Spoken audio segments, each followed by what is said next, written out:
Tia did post bond, so he's out of jail, but as you can see behind me, he walked right back in, and I did briefly speak with him, wondering if he was waiting for a ride, and he said he just wanted to be left alone.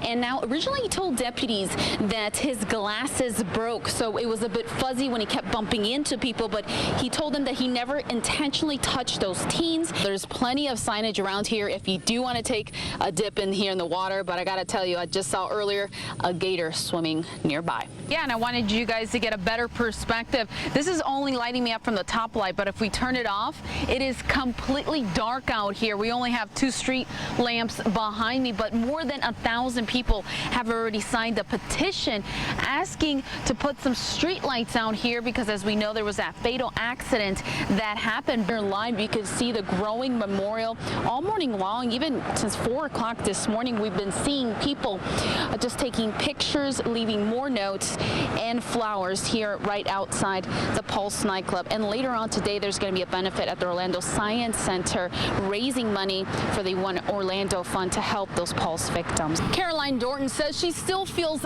some pain, but she's happy she's able to walk again, and she's just taking her recovery day by day.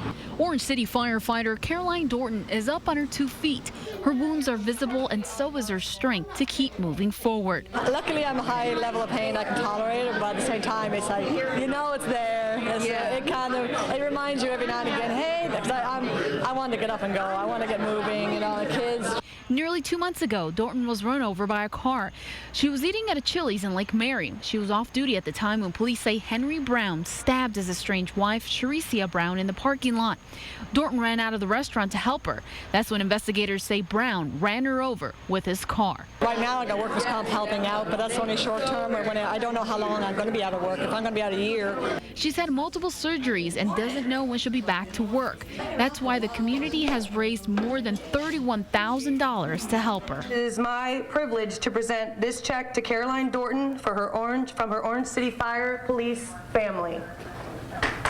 Overwhelmed with emotion, the Canadian native says she couldn't be happier to have so much love and support from her co-workers.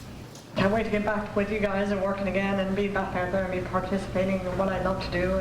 In Orange City, Jackie Orozco, Fox 35 News. Amy, yeah, the History Center workers are already slowly moving all those items that you see at the cross, and this is how they're leaving them, basically just bare, because they're going to have a ceremony at 8:30.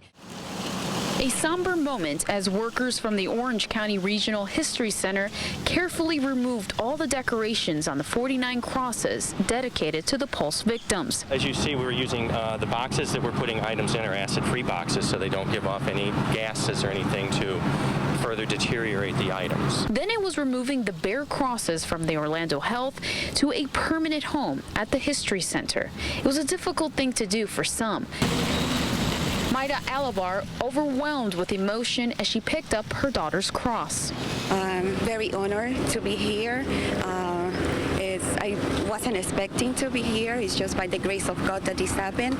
And I'm so thankful that it did and that everything was done with respect and honor. The crosses are gone, but the victims will not be forgotten. This is the first permanent memorial for the 49 Pulse victims. It's called the Memorial Paver Garden. Each stone will have the names of the victims, and there may be more memorials to come. We will permanently preserve for the victims' families and the generations to come.